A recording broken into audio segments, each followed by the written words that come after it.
কলিযুগের মধ্যেখানে রাজা কৃষ্ণচন্দ্র গোপাল ভাঁড়কে বলেছিল, রে গোপাল ভাঁড়, তুই আমাকে 3টে 14 খুঁজে এনে দিতে পারবি? 14? হাসছে, আর আমার গাটা লঙ্কা মারার মতো জ্বলিয়ে যাচ্ছে দাদা। বলছে 14 খুঁজে এনে দিতে পারবি? 14? বললো হ্যাঁ, তা আবার পারবো না কেন?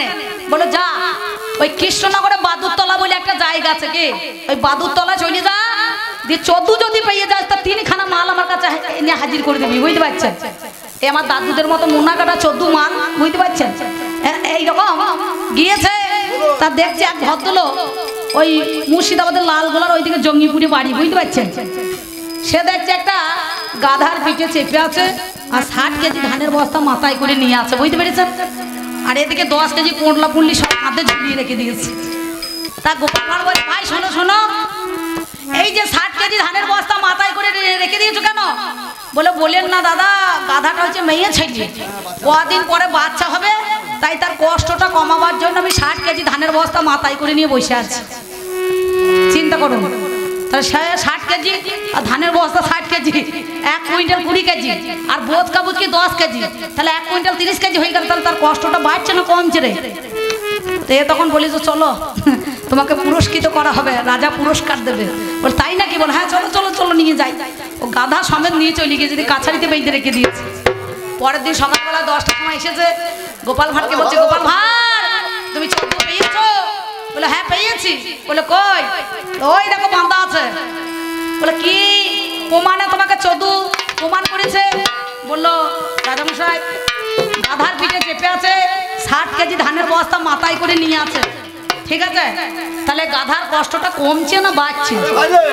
তাই তো, এ তো ভেবে দেখি নাই, এর মতো 14 লোক তো কেউ নাই। বেশ বেশ, তা বলছে আর একটা 14 কে?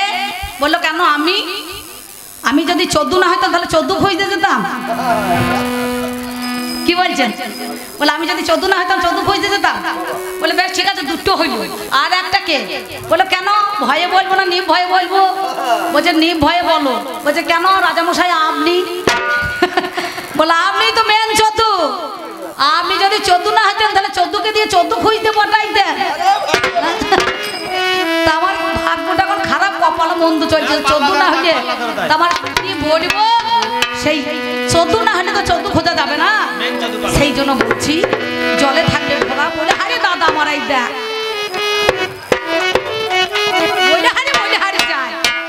এই তো কপি গান নাকি বলছেন? মাল 100 টাকা পেয়ে গেছে, চিন্তা নেই, একটা জেডি বোতল হয়ে যাবে।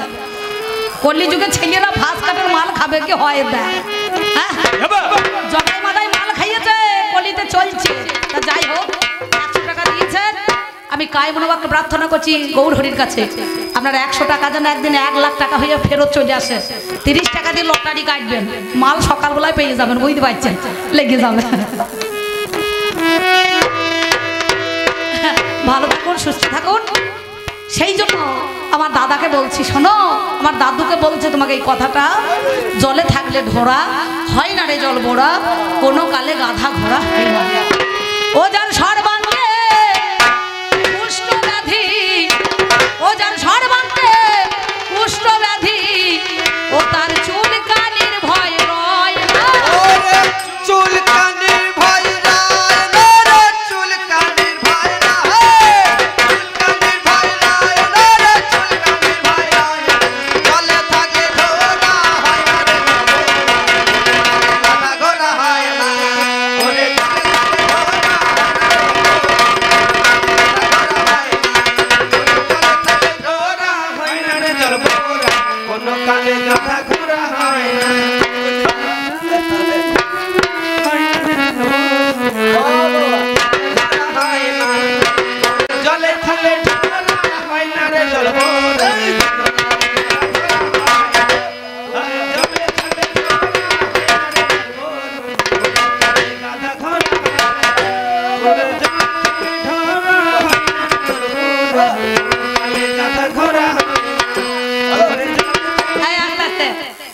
দাদা বাবু 100 টাকা দিয়ে গিয়েছে, এবার টাকা নেওয়া নয় বাঁশ নেওয়া। তো বলছে অম্বিকা দিয়ে একটু নাচলে ভালো হইতো না? কবি গান যতটুকু নাচা দরকার ততটুকু নাচবে।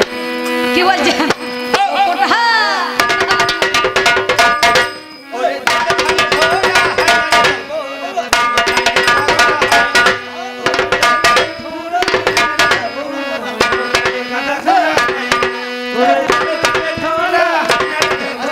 আস্তে আগে দেখুন ভাব খানা দেখুন ভাবটা দেখুন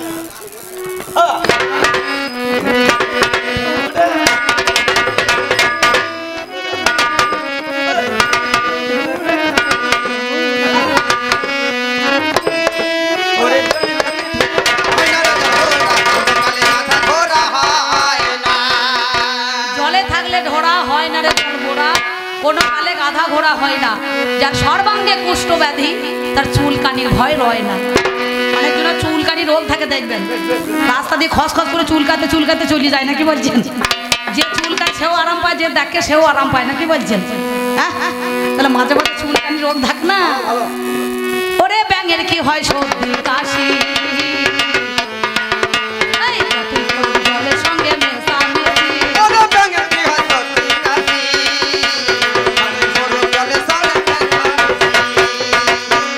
ওই দেখ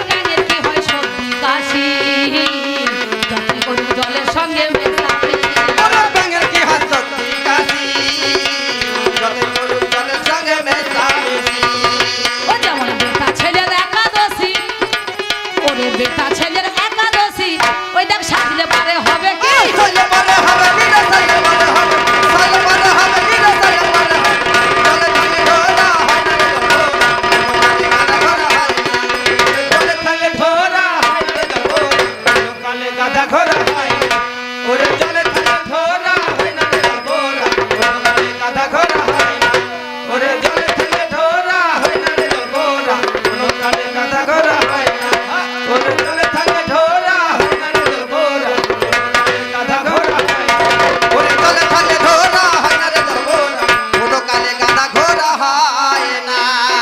তবে যা বলেছো বেশ বলেছো,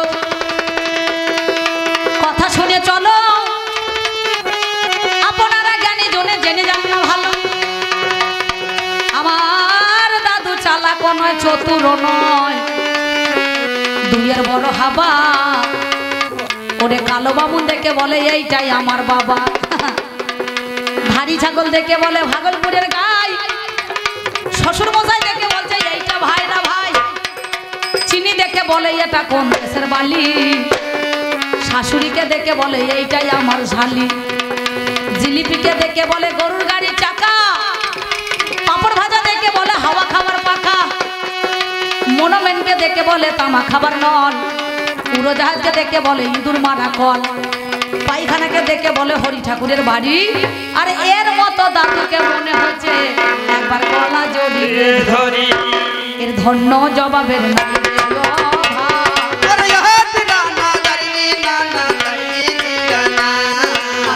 আপনাদের জানা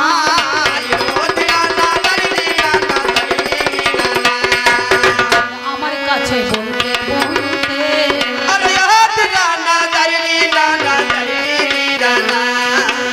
সেজন বলে যা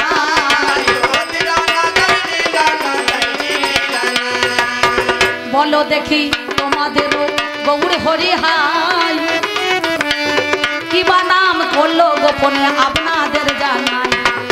আপনারা জানেন স্বামী স্ত্রীতে যুগল মন্ত্রে দীক্ষা নিলে পরে দেখুন আমার ঠাকুর মশাই দীক্ষা দেয়, শিক্ষাও দেয়, নাকি বলছেন?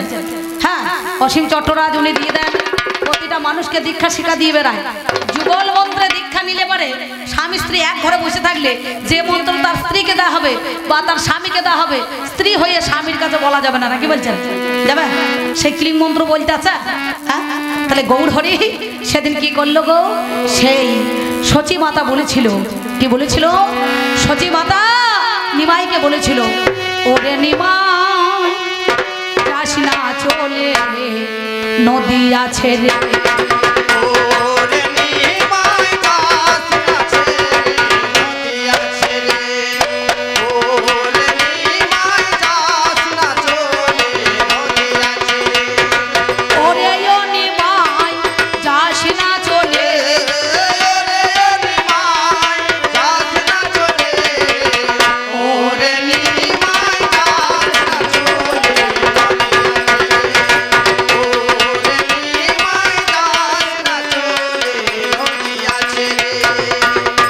যুগে গৌর হরি গো সেজন আমার জানি, ওরে শশী মাতাকে কথা দিল শোনো মা জননী। শশী সিন্ধু গর্ভের মাঝে যে সূচি গর্ভ হতে হবে সেই নিমাই বলল মা ভেব না মা জননী, তোমারে জানাই চার জায়গাতে থাকবো মা গো মিথ্যা বলি নাই। চার জায়গায় থাকবো আমি। হ্যাঁ কি বলছেন? বাজিয়ে চরম গন্ডগোল করছে না? ঠিকই ধরেছে, ছেলে মানুষ না, বুঝতে পেরেছেন? চার জায়গায় থাকবো মাগো তোমারে জানাই, আমি কথা দিলাম মা জননী শোনো আমার ভাই। কোথায়? যেদিন রন্ধনে ব্যঞ্জন বর্ণ জানি, রন্ধনি করে 52 বর্ণ রাঁধবে মাগো শুনি। নিমাই বলে ডাক দেবে মা তোমারে জানাই, আমি শচী মাতার রন্ধনে গো আসবো চলে। শচী মাতার রন্ধনে বিষ্ণু বিরাট শয়নে, নাম সংকীর্তনের মাঝখানে আর শিবা সাঙ্গিনে থাকিব জানি। শুনে চলো আজকে তুমি শচী মাতা বলেছিল, শচীকে বলেছিল মা আমি চার জায়গায় থাকবো, শচী মাতা রন্ধনে, বিষ্ণু প্রিয়ার শয়নে, নাম সংকীর্তনের মাঝখানে আর শিবা সাঙ্গিনে। নাকি বলছেন? ওই শিবা সাঙ্গিনে আমি থাকবো। সেদিন বিষ্ণু প্রিয়াকে বলেছিল বিষ্ণু প্রিয়া আমি যদি একদিনের জন্য যদি চলে যাই তাতে তোমার কোনো দুঃখ আছে? বলে না। বলে 2 দিনের জন্য যদি চলে যায় তাতে তোমার কোনো দুঃখ আছে? বলে না। বলে 3 দিনের জন্য? বলে না। বলে সারা জীবনের জন্য যদি আমি চলে যাই তাতে তোমার কোনো দুঃখ আছে? বললো না। তবে গৌরহরি তুমি এক কাজ করো, তোমার যাওয়ার সময় একটা কাজ করবে। কি কাজ? তোমার পায়ের খরম দিয়ে যেও, পায়ের খরম দিয়ে যেও, তোমার পায়ের খরম দিয়ে যেও, পায়ের খরম দিয়ে যেও, গো আমার গৌরী হরি। পায়ের খরম দিয়ে যেও। যাওয়ার সময় তোমার পায়ের খরম দিয়ে যেও। গৌরহরি বললেন বিষ্ণুপ্রিয়া ওরে তুমি কাঁদবে ঘরে বসে, আমি কাঁদবো দেশে দেশে। আহা মরি মরি রে, তুমি কাঁদবে বসে, আমি কাঁদবো দেশে দেশে। ওরে জগৎবাসী দেখিবে সবাই গো, জগৎবাসী দেখিবে সবাই। শঙ্খ নাই চক্র নাই গদা নাই পদ্ম নাই গো জানি, কলিযুগে প্রেম হবে আমাদের একমাত্র অস্ত্র বল শুনি। সেদিন নাম বিলাইব জীবের দ্বারে দ্বারে, তাহলে কেমন মেয়ে কলিযুগেতে দেখো বাবা ওরে, আমার কেমন পুত্র বধূ সেজন, কেমন বউ যে হলো ওরে, স্বামীকে জিজ্ঞেসের করে নাম বিলাতে। কি তোমার লজ্জা কি লাগে না? লজ্জা কি লাগে না? তুমি এমন কথা বলো না, লজ্জা কি লাগে? কথা বলো না, লজ্জা কি লাগে না? তাহলে একমাত্র এই কলিযুগের মধ্যেখানে সেই গোপন মহামন্ত্র নাম, যেমন আপনারা জানেন বীচের মধ্যে বৃক্ষ থাকে চোখে না যায় দেখা, নামের মধ্যে আছেন আমি মহিমূর্তি আঁকা। নাম ভজ নাম চিন্ত নাম করো সার, নামের মধ্যে আছেন আমি মহিমা অপার। নাকি? তাহলে নামের মধ্যে নামই আছে। চৈতন্য রূপ ধারণ করে তিনি জীবকে চেতন করার জন্য গৌরহরি কলিযুগে এলেন। কলিযুগে এসে কি করলেন? একদিন শিবা সাঙ্গিনায় হাই রে মরি হাই, বৈষ্ণবের সেবা নেবে বলে আমার গৌরহরি মহাশয় শিবা সাঙ্গিনায় দাঁড়িয়ে যে গেল। ওরে আমার পাল্লাদারে তুমি শুনে চলো, মানুষকে কিছু তত্ত্ব কথা দিতে হবে, আর রং লাগিয়ে পয়সা নিয়ে চলে গেলে হবে না। বুঝতে পারছেন? কে ছায়ার ফাঁকে পকেট করেছে, কে ডিম চুরি করেছে, কে চাল চুরি করেছে, এগুলো তো সবাই জানে। না কি বলছেন? সে সবাই জানবে। নিজের যখন এক জায়গায় থাকবে সে তখন নিজের আখিরটা কি গোছাবে, নাকি গোছাবে না বলুন তো? বলে হারি দিদি আমার ওই দেখ মেয়ে ছেলে আছে, দেখ কত বেশ বেশ বলে হারি। টাকা বুকে গেইতো না আমাকে জ্বলিয়ে ছাড়বে, বুঝতে পেরেছ? এর একটা জ্বলন আছে, তাই যতক্ষণ জ্বলবে আমাকে জ্বলন ধরাবে। 10টা টাকা আমাকে দিয়েছেন, পুরস্কৃত করেছেন আমার দিদি ভাই। আমি কায় মনোবাক্যে প্রার্থনা করছি গৌরহরির কাছে এই 10 ইন্দ্রিয় যেন দমন থাকে, সুন্দরভাবে যেন গৌরের পদে মতি হয়, নাকি বলছেন না? এই গৌরের পদে মতি হইলে পারে পঞ্চভূত আর ষড়রিপু বশীভূত হবে, নাকি বলছেন? খ্যাতি অপ তেজ মর্দুবম পঞ্চভূতের খেলা, 10 ইন্দ্রিয় তবেই দমন থাকবে না। এবার গৌরহরি চলে এলো শিবা সঙ্গিনা, শিবাসের ঘরে এসে গৌর করো জোরে দাঁড়ায়, তোমার আঙ্গিনায় আমি নেব সেবা জানি। ওরে নারায়ণী বলে কাকা গো শোনো তার কাহিনী, আমার বাড়িতে গৌর হরি সেবা নেবে ওরে জানি, কেমন করে দেব সেবা শোনো গুণমণি। ঘরে আমার তন্ডুল নাই, কিছুই ওরে নাই, কেমন করে সেবা দেব বাবা গো আপনাদের জানাই। বৈষ্ণব সেবা দিতে গেলে পারে মাধুকরী করতে হয়, ভিক্ষা একমাত্র অবলম্বন। তার জন্য দেখবেন আপনাদের এই কাছে পিঠে একটা আশ্রম আছে, মেলা সাধু বাবা আছে, নাকি বলছেন? সাধু বাবারা সকালবেলায় উঠে নগরে নগরে ভিক্ষা করি বেড়ায়, কি কাকা বেড়ায় না? মাধুকরী করে। এবার সঙ্গে সঙ্গে নারায়ণী আমার জীবের দ্বারে দ্বারে গেল,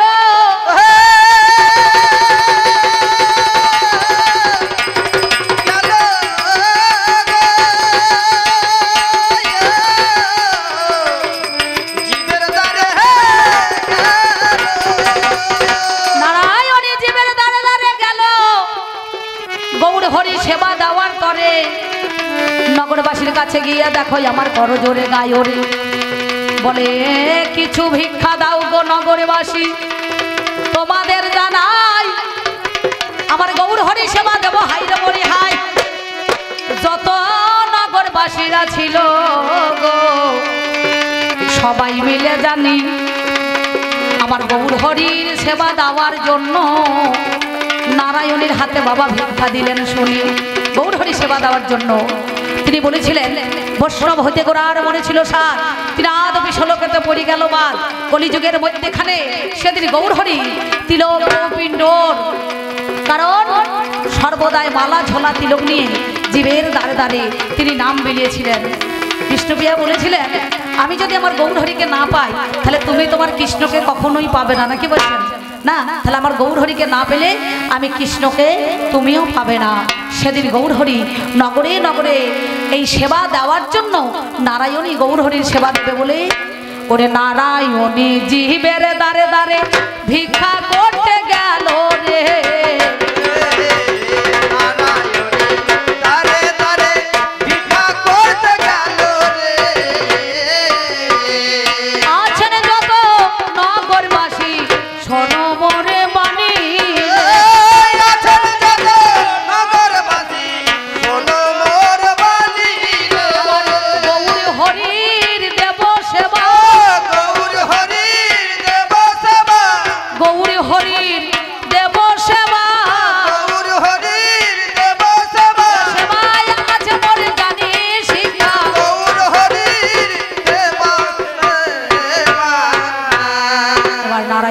করিল ভিক্ষা নিয়ে এলো শিবা সাঙ্গিনায় দিয়েছে রে ভালো। এমন সময় নারায়ণী স্নান করতে যায়। ওরে কেমন আমার কলিযুগের মেয়ে বটে আপনাদের জানাই, মেয়ের ধর্ম আছে মায়ের আছে ছেলের আছে, নাকি বলছেন? কে বলেছে যে কলিতে ধর্ম নাই, মেয়েদের নাই, বউদের নাই? খবরদার এ কথা বলো না। আষাঢ় মাসে দিনে যেমন গোবরে পোকা হয় তেমনি তোমার মুখে পোকা হবে, বুঝতে পারছেন? এই মিথ্যা কথা বলে লোক ঠকিয়ে ব্যবসা করে নিয়ে চলে যেও না। ওরে সঙ্গে সঙ্গে কি করিল নারায়ণী স্নান করতে গেল শিবা সাঙ্গিনায় গৌরহরি সেবা নিয়ে ভালো। গৌর মুখ শুদ্ধি নিয়ে রাস্তা দিয়ে ধাই। এমন সময় নারায়ণী ছুটতে ছুটতে কাকার কাছে যায়। কাকা গো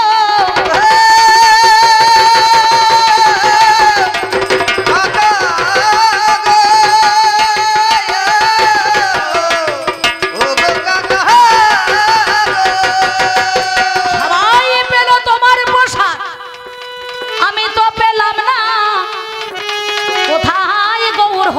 প্রসাদ আছে আমায় পেতে দাও না।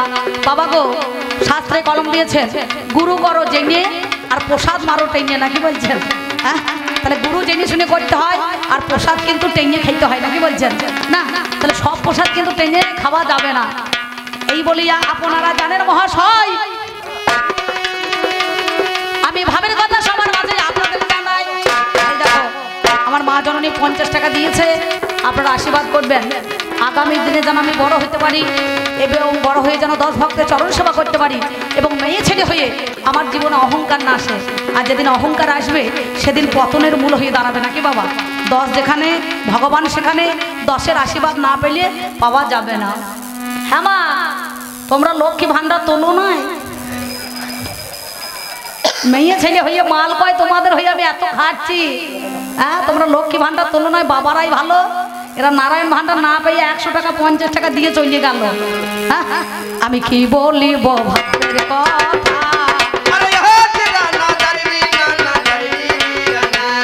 আমি আপনাদের জানাই। আর এমন সময় গৌর হরি রাস্তা দিয়ে যায়,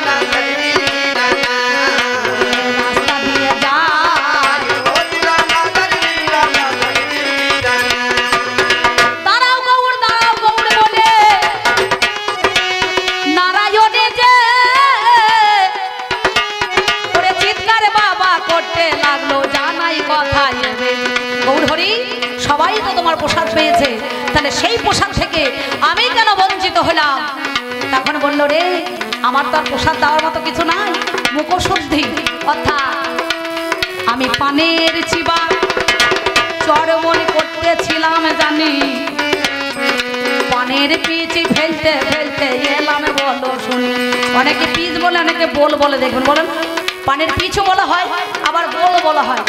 এখন ওই মুখশুদ্ধ পান চর্বণ করতে করতে চলে গেছে রাস্তা দিয়ে, সঙ্গে সঙ্গে বললো এক কাজ করো, মহাপ্রসাদে বললে হাতের মধ্যে নিল ওই পানের চিবা আমার নারায়ণীকে ভালো। মহাপ্রসাদ বলে বাবা গো ভক্ষণে করিয়া নাই, ধীরে ধীরে গর্ভ তখন হলো মহাশয়। 1 মাস 2 মাস 3 মাস হয়ে গেল, 4 মাসে যখন পরিণত হলো কি বলিব ভালো। আমার 5 মাসে যখন গর্ভ হইল পাড়ার লোকে সবাই জানি, কানাকানি করে বাবা জানেন মহাজানি। বিধবা রমণী গো এর স্বামী নাই যে ঘরে, কেমন করে গর্ভের মধ্যে সন্তান বলো ধরে। এই কথা শিবাসের কানে পৌঁছিয়ে গেল, শিবাস বলছে নারায়ণী রে কুলে কালি দিলি ভালো, তুই আমার কুলে কালি দিয়ে দিলি। বলো কেন? বলো তোর গর্ভের মধ্যে এখানে যে সন্তান আছে তার পরিচয়টা কি? বললো আমি তো জানি না, এ কে পিতা কে গুরু আমি তো কিছুই বলতে পারবো না। বলে তোর মরা ভালো। একটা দড়িয়ার কলসি নিয়ে ওই দেনুরপুসরি গ্রাম থেকে কাটোয়ার কাছে দাঁই হাঁটাতে বাবা, যেটা দাঁই হাট বলে, ওই দাঁই হাটের ঘাটে গিয়ে একটা দড়িয়ার কলসি নিয়ে নারায়ণী কলসিটা দড়ির মধ্যেখানে বেঁধে দিয়ে সঙ্গে সঙ্গে ঝাঁপ দিয়ে যে মরতে গেল, অমনি গর্ভের মধ্যেখানে থেকে চিৎকার করেছিল, মা তুমি মরো না, তুমি মরো না,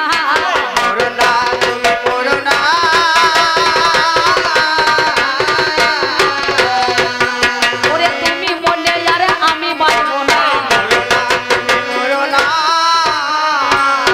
তুমি যদি মরে যাও এই মায়ের ঋণ শোধ হবে না, হবে জীবনে শোধ হবে না, তোমার কলঙ্ককে মোচন করতে পারবে না। তুমি দেনুরপুসরি গ্রামে তো ফিরে চলো, আমি তোমার মাতৃ ঋণকে শোধ করবো নাকি বাবা। সেদিন ওই ছেলে আবার নারায়ণী যখন দেনুরপুসরি গ্রামেতে ফিরে গেল, কলিযুগের কেমন লোক দেখুন, ব্রাহ্মণ অদ্বৈত আচার্য গর্ভের মধ্যে এখানে কান লাগিয়েছিল, সমাজপতির কাছে জিজ্ঞাসা করেছিল, বড় সমাজপতি এই বিধবা রমণী এ কলঙ্ক কে হয়, তোমার পিতা কে, তোমার গুরু? ওই ছেলে তখন উত্তর দিয়েছিল গর্ভের মধ্যেখানে, ওর যুগে দিয়েছিল কখনো দেয় নাই, ওর যুগের সঙ্গে কলিযুগের কখনো তুলনা হবে না। সেদিন ছেলে বলেছিল, শ্রী গৌরাঙ্গ পিতায় আমার নিত্যানন্দ গুরু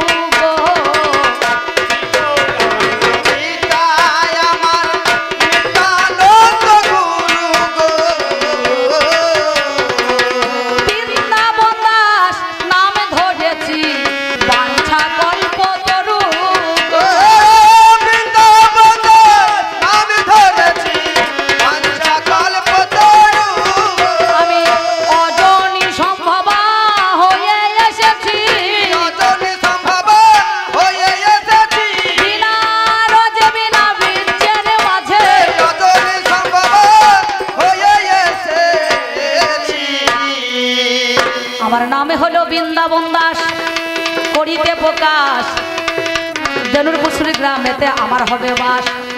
চৈতন্য মঙ্গলে রচনা করিব, আমি দেনুর কুসুরি গ্রামেতে আজ রয়ে যাব। সেই দেনুরের মেলা বাবা আজ ওরে হয়, ওরে আমার পাল্লাদারে তোমার জানা নাই। তাই বলি শোনো কথা বিচার করো কেন, আমার যুগের সঙ্গে তুলনা হবে না তোমাদের হবে।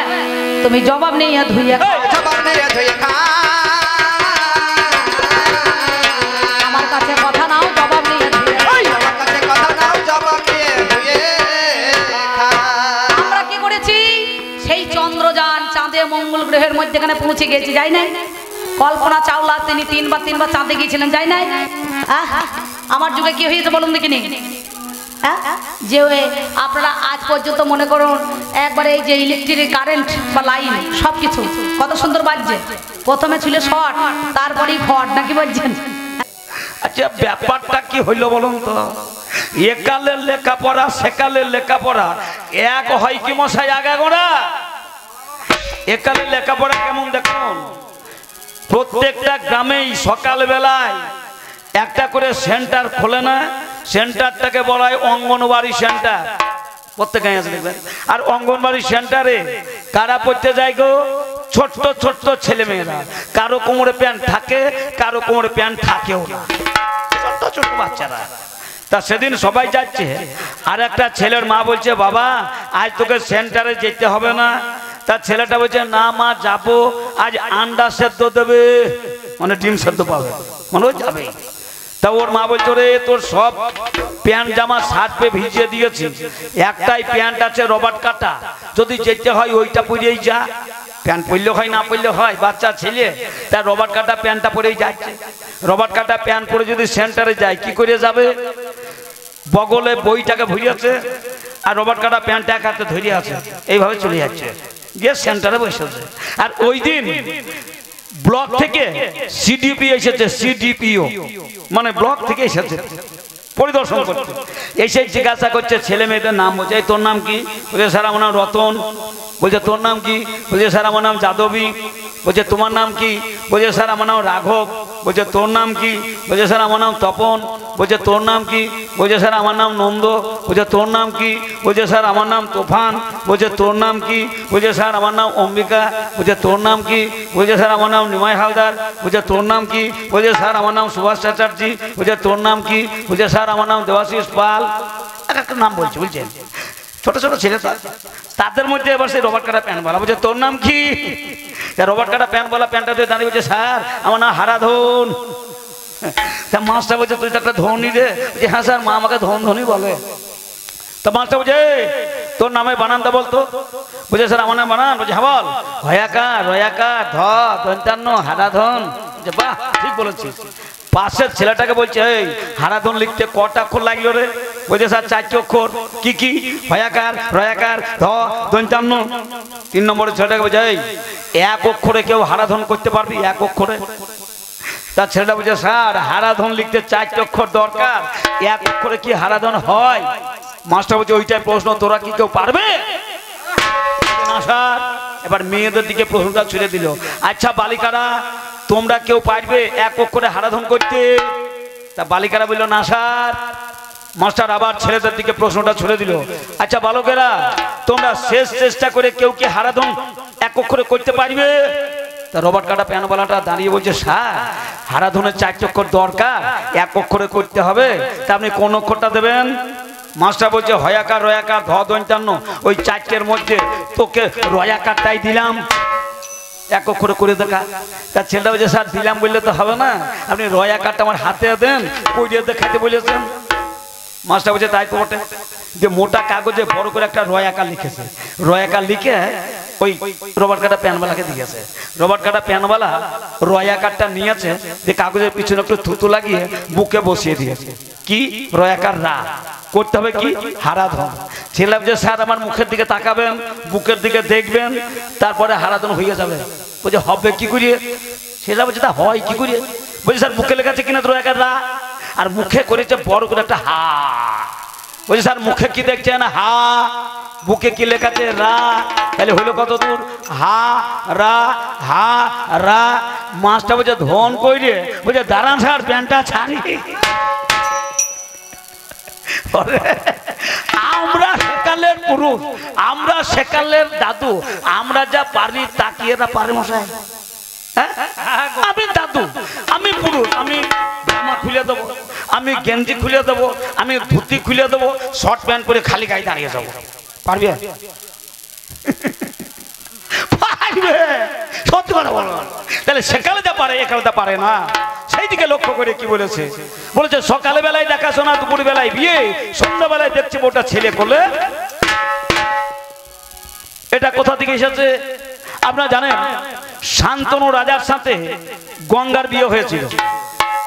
গঙ্গা যখন এক এক করে 7টা ছেলেকে জলে ভাসিয়ে দিয়েছিল, অষ্টম পুত্রকে যখন জলে ভাসাতে যাচ্ছে তখন শান্তনু রাজা বাধা দিল, গঙ্গা 7টা ছেলেকে জলে ডুবিয়ে মেরেছো, অষ্টম পুত্রকে আর ভাসাতে দেবো না, আমার কোলে দাও।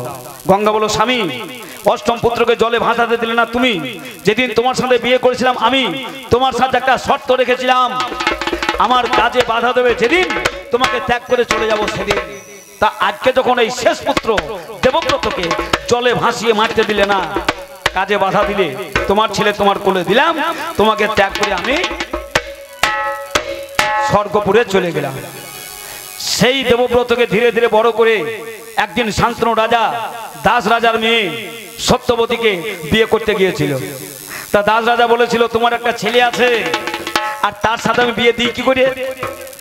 শান্তনু রাজা নিরাশা হয়ে ফিরে এলো, বিয়ে হলো না। কেন? একটা ছেলে আছে দেবব্রত। শান্তনু রাজা বিরস বদনের সিংহাসনে বসে আছে। দেবব্রত বলছে বাবা তোমার বদন ভারী কেন? শান্তনু বলছে আমি বিয়ে করতে চেয়েছিলাম দাস রাজের মেয়ে সত্যবতীকে, বিয়ে দিল না। বলছে কেন?